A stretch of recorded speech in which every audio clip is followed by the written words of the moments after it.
अब बच्चों आगे चर्चा कर लेते हैं नेक्स्ट अकाउंटिंग टर्म्स की कॉल्ड कैपिटल। कैपिटल किसे कहा जाता है?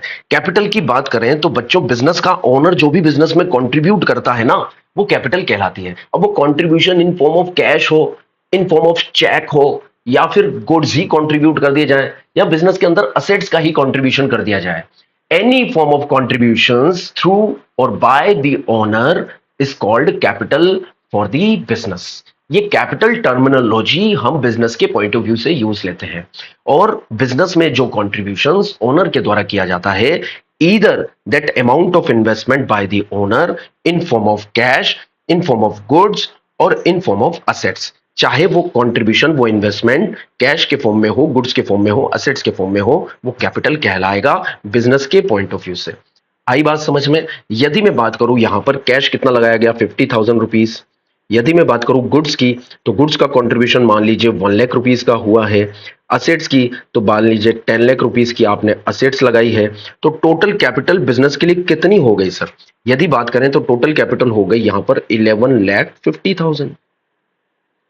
सिंपल, 11,50,000 की यहां पर बिजनेस में टोटल कैपिटल हो गई।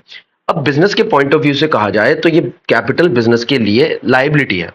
ये बच्चों ओनर के टुवर्ड्स एक लाइबिलिटी है, क्योंकि लाइबिलिटीज दो तरह की होती है, एक इंटरनल लाइबिलिटी, एक्सटर्नल लाइबिलिटी। जो ओनर बिजनेस में कैपिटल लगाता है वो बिजनेस के लिए लाइबिलिटी के रूप में माना जाता है, एक इंटरनल लाइबिलिटी मानी जाती है towards the proprietor, towards the owner. क्योंकि बिजनेस के लिए लाइबिलिटी बनती है कि जो कैपिटल ओनर ने लगाई है, प्रोप्राइटर ने लगाई है, वो उसे प्रॉफिट के साथ रिवर्ट करे। जो प्रॉफिट बिजनेस कमाएगा वो कैपिटल के साथ जोड़कर ओनर को ही दिए जाएंगे। So with the help of capital goods और assets are purchased in the business.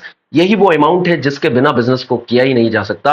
I must say it is a first ever transaction of any business जो बिजनेस में की जाती है। Without doing this type of transactions और contribution of capital, business can not be run smoothly and the further transactions can not be done in the business. ना तो assets खरीदी जा सकती हैं बिजनेस को करने के लिए, ना गुड्स खरीदे जा सकते हैं, ना फर्दर एक्सपेंसेस किए जा सकते हैं without the help of capital. तो कैपिटल कंट्रीब्यूशन बिजनेस की प्राइमरी और फर्स्ट ट्रांजैक्शन है जो ओनर के द्वारा बिजनेस के साथ की जाती है, और उसी के बेस पर, उसी के बेसिस पर, उसके फाउंडेशन के बेसिस पर ही बिजनेस की फर्दर ट्रांजैक्शंस कंडक्ट होती हैं। अब चलते हैं बच्चों ड्राइंग्स पर। ये इक्वेशन आपको बाद में समझ में आएगी जब अकाउंटिंग इक्वेशन का चैप्टर हम पढ़ेंगे। कैपिटल का मतलब असेट्स माइनस लायबिलिटी होता है। ऐसा क्यों कहा गया है मैं आपको थोड़ा सा समझा देता हूं, चलिए।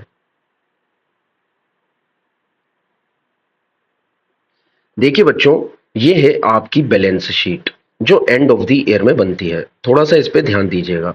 ये आपकी बैलेंस शीट है जो एंड ऑफ द ईयर में बनती है। अब देखिए इसके दो पार्ट होते हैं। एक तो बच्चों होता है लायबिलिटी साइड, ठीक है, और एक पार्ट होता है बच्चों असेट्स, ठीक है। बच्चों यहां पर असेट्स दो तरह की होती है, करंट असेट्स और नॉन करंट असेट्स। कितने तरह की असेट्स होती हैं? नॉन करंट असेट मैं अभी शॉर्ट में लिख रहा हूं, और एक होती है करंट असेट्स, और इनका टोटल कहलाता है total of assets. Total assets, ये कहलाता है टोटल असेट्स। अब लाइबिलिटीज बच्चों मेनली दो तरह की होती है, इंटरनल लाइबिलिटी जिसे आप कैपिटल भी बोलते हो। क्या बोलते हो जिसे आप? कैपिटल। और बिजनेस में जितना भी प्रॉफिट होता है वो इसी में जुड़ता है। आई क्या बात समझ में? इसी के अंदर जुड़ता है। तो ये नेट कैपिटल होती है आपकी। जिस तरह से non current liability and current liability ये दो असेट्स होती हैं, उसी तरह से आपकी एक कैपिटल होती है जिसे इंटरनल कैपिटल बोलते हैं, इंटरनल लायबिलिटी बोलते हैं, जिसमें प्रॉफिट जुड़ता है। और बच्चों यहां पर होती है एक्सटर्नल लायबिलिटी मेनली। तो दो तरह की लायबिलिटी हो गई आपकी, एक तो इंटरनल लायबिलिटी हो गई और एक हो गई एक्सटर्नल लायबिलिटी, ठीक है। ये हो जाता है आपका टोटल ऑफ लायबिलिटी साइड, ठीक है। अब बच्चों मैं आपको एक बात बता दूं कि टोटल एसेट्स और टोटल लायबिलिटी हमेशा क्या बराबर होती है, पर यदि आप कैलकुलेट करें इस इक्वेशन से, यहां पर एक इक्वेशन बनती है, आप ध्यान से देखिए। यहां पर एक इक्वेशन बन रही है, टोटल असेट्स इक्वल टू, यदि मैं बात करूं टोटल असेट्स, तो वो टोटल लायबिलिटी के बराबर है। किसके बराबर है? टोटल लायबिलिटी के बराबर है। अब बच्चों यदि मैं टोटल असेट्स के बराबर टोटल लाइबिलिटी को रखो, तो लाइबिलिटी में तो दो चीजें आती हैं, एक आती है बच्चों कैपिटल और एक आती है एक्सटर्नल लाइबिलिटी, जैसे आप लाइबिलिटी भी बोलते हैं एक्सटर्नल लाइबिलिटी, जिसे आप बिजनेस की लाइबिलिटी भी बोलते हैं। तो बच्चों इस इक्वेशन से आप कैपिटल कैलकुलेट कर सकते हैं, बताइए इस इक्वेशन से हम कैपिटल को कैलकुलेट कर सकते हैं, जो टोटल एसेट्स है टोटल लाइबिलिटी के बराबर है। टोटल लाइबिलिटी दो चीजों से बनकर बनी है, कैपिटल प्लस एक्सटर्नल लाइबिलिटी। इस एक्सटर्नल लाइबिलिटी को आप लाइबिलिटी भी बोलते हैं बच्चों, क्या बोलते हैं इसे, लाइबिलिटी। ठीक है, अब बच्चों यदि इस इक्वेशन से आप सॉल्व करें तो कैपिटल भी कैलकुलेट हो सकती है। कैपिटल इक्वल्स टू कितना हो जाएगा सर, capital equals to total assets